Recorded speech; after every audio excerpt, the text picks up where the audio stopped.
ಓಂ ಶಾಂತಿ. ಇಂದು ಭಾರತದೆಲ್ಲೆಡೆ ಸಡಗರ ಸಂಭ್ರಮದಿಂದ ಎಲ್ಲ ಭಕ್ತಾತ್ಮರು ಮಾ ದುರ್ಗಾ ಮಾತೆಯ ಅತ್ಯಂತ ಪ್ರೇಮದಿಂದ ಶ್ರದ್ಧಾಪೂರ್ವಕವಾಗಿ ಭಜನೆ, ಭಕ್ತಿ, ಕೀರ್ತನೆ, ಪ್ರಾರ್ಥನೆ, ಆರಾಧನೆಯನ್ನ ಮಾಡ್ತಾ ಇದ್ದಾರೆ. ಜಾತ್ರೆಗಳನ್ನ, ಮೇಳಗಳನ್ನ ಮಾಡ್ತಾ ಇದ್ದಾರೆ. ಮಾ ದುರ್ಗಾ ಅರ್ಥಾತ್ ಹೆಸರೇ ಸೂಚಿಸುವಂತೆ ದುರ್ಗುಣಗಳ ಸಂಹಾರಿಣಿ ಮಾತೆಗೆ ಅಷ್ಟಭುಜಾಧಾರಿ ಎನ್ನುವಂತ ಮಹಿಮೆ ಇದೆ. ಅಷ್ಟಭುಜಗಳನ್ನ ತೋರಿಸಲಾಗಿದೆ. ಅಷ್ಟಭುಜಗಳು ಅಷ್ಟಶಕ್ತಿಗಳ ಪ್ರತೀಕ. ಚಿತ್ರಕಾರ ದೇವಿಯೊಳಗಿರುವಂತಹ ಸೂಕ್ಷ್ಮ ಅಷ್ಟಶಕ್ತಿಗಳನ್ನ ತೋರಿಸ್ಬೇಕಾದಾಗ ಸ್ಥೂಲ ರೂಪದಲ್ಲಿ ಅಷ್ಟಭುಜಗಳ ರೂಪದಲ್ಲಿ ತೋರಿಸಿದ್ದಾರೆ. ಹಾಗೆ ಯಾರು ಅಷ್ಟಭುಜಾಧಾರಿ ಇದ್ದಾರೋ ಅರ್ಥಾತ್ ಅಷ್ಟಶಕ್ತಿ ಸಂಪನ್ನಿದ್ದಾರೋ ಅವರೇ ಶಿವಶಕ್ತಿಯರು. ಅಷ್ಟಶಕ್ತಿಗಳ ಅವಶ್ಯಕತೆ ಈ ಸಮಯದಲ್ಲಿ ಪ್ರತಿಯೊಬ್ಬರಿಗೂ ಇದೆ. ಅರ್ಥಾತ್ ಈ ಅಷ್ಟಶಕ್ತಿಗಳು ಯಾವುವು ಮತ್ತು ಯಾರಿಂದ ಪ್ರಾಪ್ತಿಯಾಗ್ತವೆ? ಸಹನಶೀಲತೆ, ಪವರ್ ಟು ಅಡ್ಜಸ್ಟ್, ಅಳವಡಿಸಿಕೊಳ್ಳುವಂತಹ ಶಕ್ತಿ, ಪವರ್ ಟು ಫೇಸ್, ಸಂಯೋಗದ ಶಕ್ತಿ, ಎದುರಿಸುವಂತಹ ಶಕ್ತಿ, ಪರೀಕ್ಷಿಸುವಂತಹ ಶಕ್ತಿ, ಅಳವಡಿಸಿಕೊಳ್ಳುವಂತಹ ಶಕ್ತಿ, ಈ ಒಂದು ಅಂತರ್ಮುಖತೆಯ ಶಕ್ತಿ, ಗಾಂಭೀರ್ಯತೆಯ ಶಕ್ತಿ, ಈ ಎಲ್ಲಾ ಶಕ್ತಿಗಳು ಯಾರೊಳಗೆ ಅದಾವೋ ಅವರೇ ಅಷ್ಟಶಕ್ತಿಯರು ಅಂತ.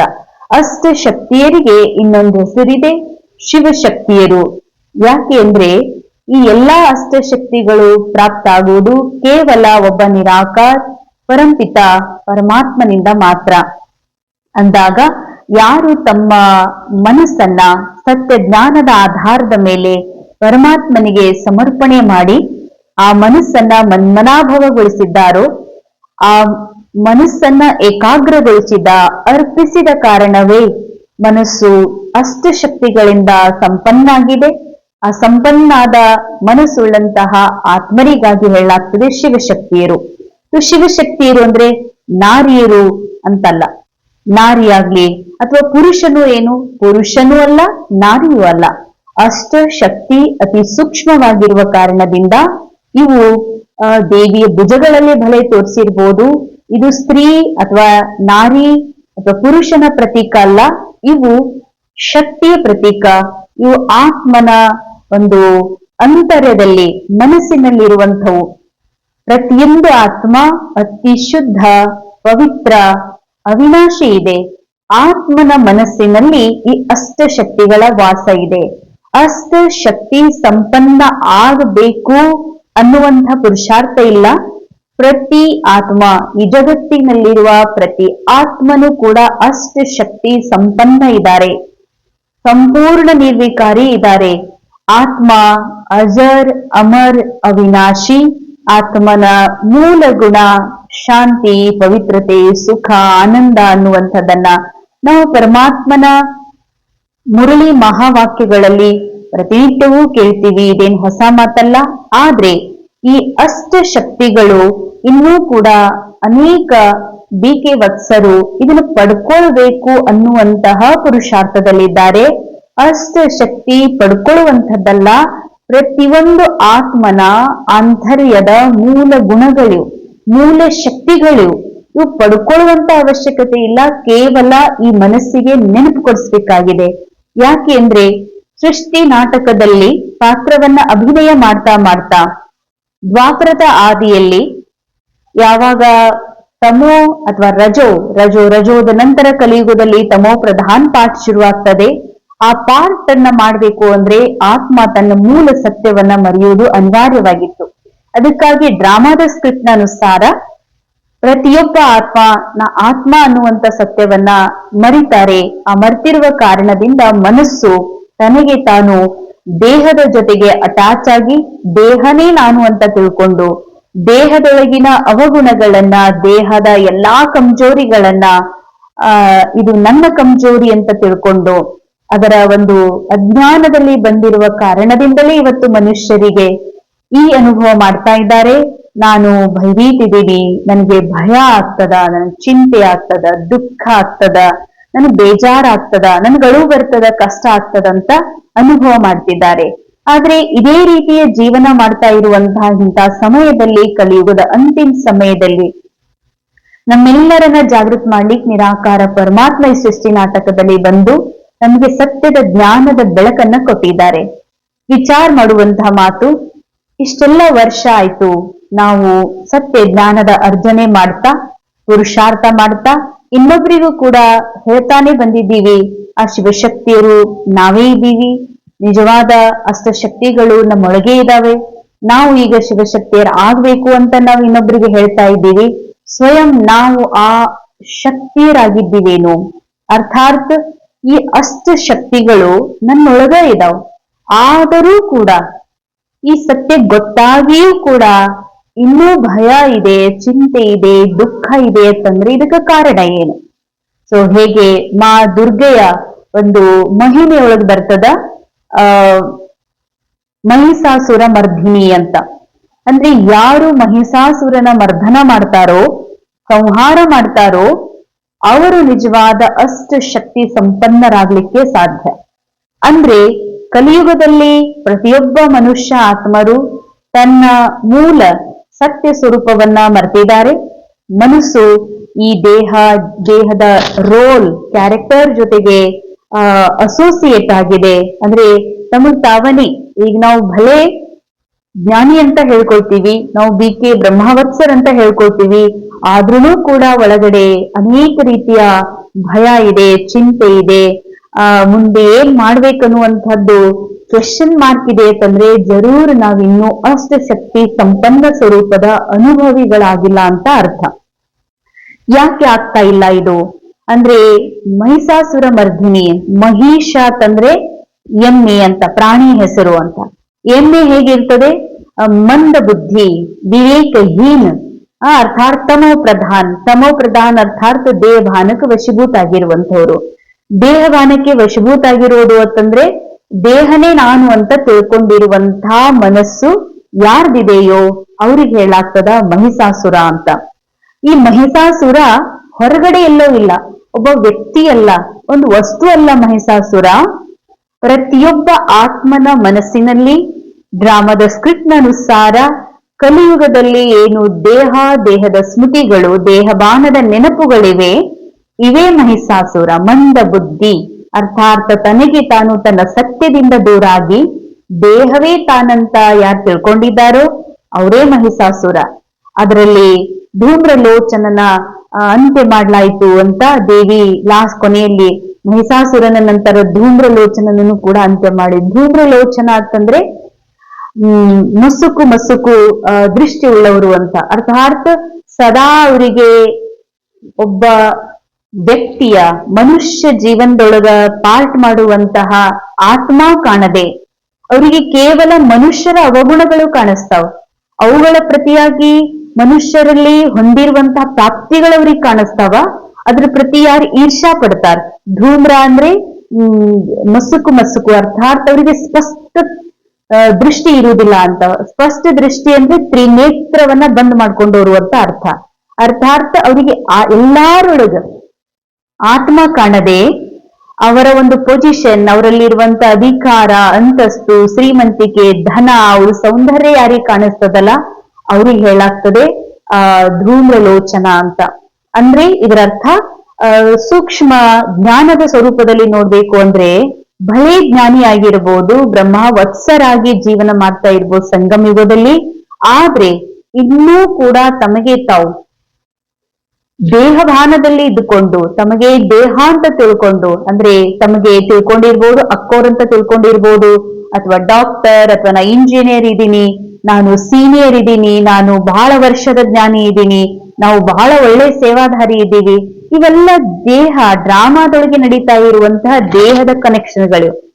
ಇವುಗಳು ನಾನಿದ್ದೀನಿ, ಅರ್ಥಾತ್ ನಾನು ಒಬ್ಬ ಒಳ್ಳೆ ಸ್ತ್ರೀ ಇದ್ದೀನಿ, ಗೃಹಿಣಿ ಇದ್ದೀನಿ, ನಾ ಪುರುಷ ಇದ್ದೀನಿ, ನಾ ಮದರ್ ಇದ್ದೀನಿ, ಫಾದರ್ ಇದ್ದೀನಿ ಅಂದ್ರೆ ರೋಲ್ ಜೊತೆಗೆ ಈ ಮೈಂಡ್ ಅಸೋಸಿಯೇಟ್ ಇದೆ ಅಂತಂದ್ರ, ಅಟ್ಯಾಚ್ಡ್ ಇದೆ ಅಂತಂದ್ರ, ಈ ರೋಲೇ ನಾನಂತ ತಿಳ್ಕೊತೀನಿ ಅಂತಂದ್ರೆ ಇದಕ್ಕ ಹೇಳಾಗ್ತದ ಮಹಿಷ ಬುದ್ಧಿ ಅಂತ.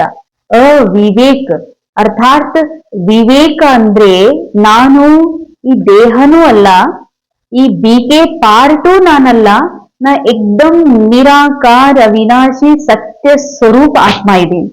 ಸತ್ಯ ಸ್ವರೂಪ ಆತ್ಮ. ನನ್ನ ದೃಷ್ಟಿಯೊಳಗ ಎಲ್ಲರೂ ಕೇವಲ ಆತ್ಮನೇ ಕಾಣಿಸ್ತಾರ, ರೋಲ್ ಕಾಣೋದಿಲ್ಲ ಅಂತ. ಯಾರಿಗೆ ರೋಲ್ ಕಾಣಿಸ್ತದ, ಆ ರೋಲ್ ನೋಡಿ ಈರ್ಷಾ ಪಡ್ತಾರಂದ್ರ ಇದು ಧೂಮ್ರ ಲೋಚನನ ನಿಶಾನಿ ಅಂತ.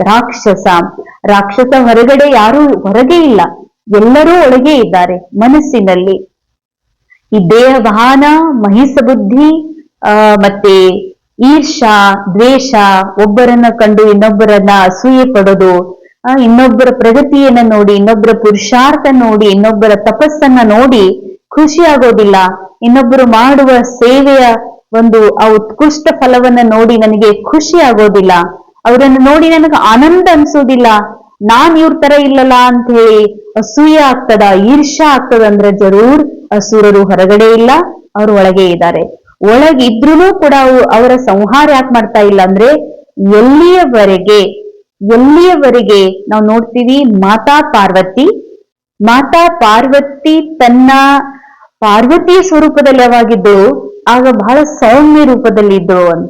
ಆದ್ರೆ ಸೌಮ್ಯ ರೂಪದಲ್ಲಿರುವಂತಹ ಪಾರ್ವತಿಯ ಎದುರು ಯಾವಾಗ ಆ ರಾಕ್ಷಸ ಬರ್ತಾನ, ಆಗ ಪಾರ್ವತಿ ತನ್ನ ದುರ್ಗೆ ಅವತಾರ, ಕಾಳಿಯ ಅವತಾರವನ್ನ ತಾಳ್ಬೇಕಾಯ್ತು ಅಂತ. ಅದಕ್ಕೆ ಬಾಬಾ ಹೇಳ್ತಾರೆ, ನೀವು ಅವತಾರ ತಾಳೋದು ಅರ್ಥಾತ್ ಈ ದೇಹಭಾನ, ಈ ಡ್ರಾಮಾ ಅಥವಾ ನಾ BK ಇದ್ದೀನಿ, ಸೀನಿಯರ್ ಇದ್ದೀನಿ, ಜೂನಿಯರ್ ಇದ್ದೀನಿ, ನಾ ಬಹಳ ಒಳ್ಳೆ ಜ್ಞಾನಿ ಇದ್ದೀನಿ, ಒಳ್ಳೆಯ ಭಾಷಣಕಾರ ಇದ್ದೀನಿ. ಬಾಬಾ ಹೇಳ್ತಾರೆ ಇದೆಲ್ಲ ಡ್ರಾಮಾದೊಳಗಿರುವಂತಹ ಪಾರ್ಟ್ ಇದೆ. ಈ ಪಾರ್ಟ್ ಇಂದಲೂ ಪರೆ, ಈ ರೋಲ್ ಇಂದಲೂ ಕೂಡ ಪರೆ ಆತ್ಮಸ್ಥಿತಿಯಲ್ಲಿ ನಿರಂತರ ಆ ಒಂದು ಸ್ಮೃತಿ ಒಳಗ ನಾ ಸಂಪನ್ನ ಆತ್ಮ, ನಾನು ಇರುವುದೇ ಸಂಪನ್ನ ಆತ್ಮ. ಈ ದೃಢತೆ, ಈ ಶಕ್ತಿ, ಈ ಒಂದು ಸ್ಮೃತಿ ಯಾರಿಗಿದೆಯೋ, ಯಾರು ಸದಾ ಈ ಸ್ಮೃತಿಯಲ್ಲಿ ಸ್ಥಿತಿ ಇರ್ತಾರೋ ಅವರೇ ಶಿವಶಕ್ತಿಯರು, ಅವರೇ ಅಷ್ಟಶಕ್ತಿ ಸಂಪನ್ನ ಆತ್ಮರು. ಅಂದ್ರೆ ತನ್ನೊಳಗೂ ದೇಹವಾನ್ಯದಿಂದ ಪರ್ಯ ಆತ್ಮಸ್ವರೂಪ ನೋಡೋದು, ಹಾಗೂ ಎಲ್ಲರೊಳಗೂ ಕೂಡ ಇವರು ಜೂನಿಯರ್ ಅದಾರ್, ಇವರು ಸೀನಿಯರ್ ಅದಾರ್, ಇವರು ಜ್ಞಾನಿ, ಇವರು ಅಜ್ಞಾನಿ, ಇವರು BK ನಾನ್ BK, ಇದೆಲ್ಲ ದೇಹದ ಮಾತುಗಳು. ಈ ಎಲ್ಲಾ ದೇಹದ ಮಾತಿನಿಂದ ಪರೆ ಇವರು ಕುಮಾರ್ ಅದಾರ್, ಕುಮಾರಿ ಅದಾರ್, ಇವ್ರು ಸ್ತ್ರೀ ಅದಾರ್, ಪುರುಷ ಅದಾರ್, ಇವ್ರ ಅಕ್ಕೋರದಾರ್, ಅಣ್ಣೋರದಾರ್, ಇವ್ರು ಮಕ್ಕಳದಾರ್ ಇಲ್ಲ, ಇವರೆಲ್ಲರೂ ಆತ್ಮ ಅದಾರ. ಎಲ್ಲ ಆತ್ಮರು ಶಿವನ ಶಕ್ತಿಯರೇ ಅದಾರ. ಎಲ್ಲ ಆತ್ಮರೊಳಗೂ ಬಿಲ್ಟ್ ಡ್ರಾಮಾನುಸಾರ ಅನಾದಿ ಸ್ವರೂಪದಲ್ಲಿ ಎಲ್ಲರೂ ಅಷ್ಟಶಕ್ತಿ ಸಂಪನ್ನಿದ್ದಾರೆ.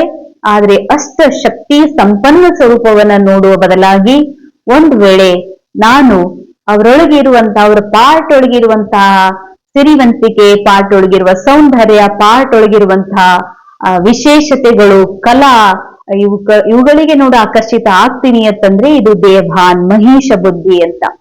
ಅಥವಾ ಅವ್ರ ಪಾರ್ಟ್ ಒಳಗಿರುವಂತ ಈರ್ಷಾ, ದ್ವೇಷ, ಅವ್ರ ಪಾರ್ಟ್ ಒಳಗೆ ಏನೆಲ್ಲ ಕಮಜೋರಿ ಇದೆ, ಇವ್ರು ಇಂಥವ್ರು ಅಂತ ಪ್ರೇಮ ಹಾಕಿ ಆ ದೃಷ್ಟಿಯಿಂದ ನೋಡ್ತೀನಿ ಅಂತಂದ್ರೂ ಕೂಡ ಇದಕ್ಕೆ ಬಾಬಾ ಹೇಳ್ತಾರೆ ಧೂಮ್ರ ಲೋಚನ, ಈರ್ಷಾ ದ್ವೇಷದ ಪರದೆಯನ್ನ ಹಾಕೊಂಡಂತವ್ರು ಅಂತ. ಸೊ ಅದಕ್ಕಾಗಿ ಅಷ್ಟ ಶಕ್ತಿ ಸಂಪನ್ನರಾಗೋದು ಅರ್ಥಾತ್ ಈ ಮನಸ್ಸು ನಾನಲ್ಲ ಅಂತ. ನನ್ನ ಮನಸ್ಸು ಬಾಬಾ ಕೊಡೋದು ಅಂತಂದ್ರೆ, ನಾವ್ ಯಾರಿಗಾದ್ರೂ ಒಂದು ಸೀರೆ ಕೊಡ್ಸಿರ್ತೀವಿ, ನಮ್ಮ ಹತ್ರ ಇರುವಂತಹ ಸೀರೆಯನ್ನ ಒಬ್ರಿಗೆ ಕೊಟ್ವಿ ಅಂತಂದ್ರ ಅವ್ರು ಯಾವಾಗಾದ್ರೂ ಹಾಕೊಂಡ್ರು ಅಂದ್ರೆ ಜರೂರ್ ನನಗೆ ನೆನಪಾಗ್ತದ ಇದು ನಾನಾ ಕೊಟ್ಟಂತ ಸೀರೆ ಇದೆ ಅಂತ.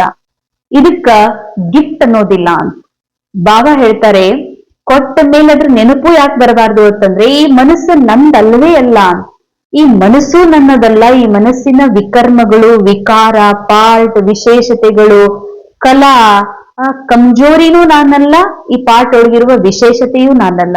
ಇದೆಲ್ಲದರಿಂದ ಪರಿಯಾಗಿರುವಂತಹ ನಿರಾಕಾರಿ, ನಿರ್ವಿಕಾರಿ, ಸಂಪನ್ನ ಸಂಪೂರ್ಣ ಆತ್ಮ ಇದ್ದೀನಿ ಎನ್ನುವ ಸತ್ಯವನ್ನ ಪ್ರತಿ ಕ್ಷಣವೂ ಕ್ಷಣವೂ ಅಭ್ಯಾಸ ಮಾಡ್ತಾ ಸದಾ ಈ ಮನಸ್ಸನ್ನ, ಡ್ರಾಮಾದಿಂದ ಸಿಕ್ಕಿರುವ ಈ ಮನಸ್ಸನ್ನ, ಈ ಮನಸ್ಸಿನ ಎಲ್ಲಾ ವಿಶೇಷತೆಗಳನ್ನ, ದುರ್ಗುಣಗಳನ್ನ, ದುರ್ವ್ಯವಹಾರವನ್ನ, ದುರ್ಭಾವನೆಗಳನ್ನ ಡ್ರಾಮಾ ಅನುಸಾರ ಸ್ಕ್ರಿಪ್ಟ್ ಅನುಸಾರ ಮೈಂಡ್ ಅಲ್ಲಿ ತುಂಬಿದೆ. ಈ ಮನಸ್ಸೇ ನಾನಲ್ಲ.